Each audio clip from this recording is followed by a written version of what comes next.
Today we are going to talk about how to use the Lambda function in Office 365. It's very useful when you write complicated formulas. Let's pick the stock price percentage change as an example. Our formula is the new price minus the old price and then divided by the old price and take the percentage. In this case, the new price 105 minus the old price 100. Then the percentage change should be 5. To do this with the Lambda function, let me copy the pre-written formula here. Here you define all the variables and logic like this. Ctrl-C, copy the formula, and then Ctrl-F3 to open up the new manager. Add a new name, just name it what I want.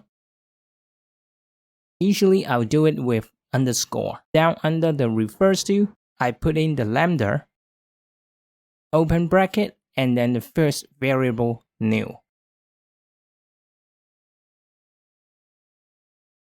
comma, and then the second variable old, comma, and then our formula. Ctrl V, paste it here and close the bracket.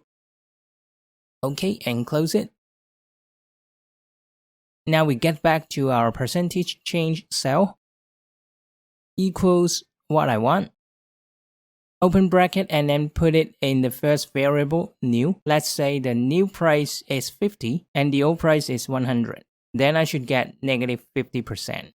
50 minus 100 and then divided by 100, which is negative 50%.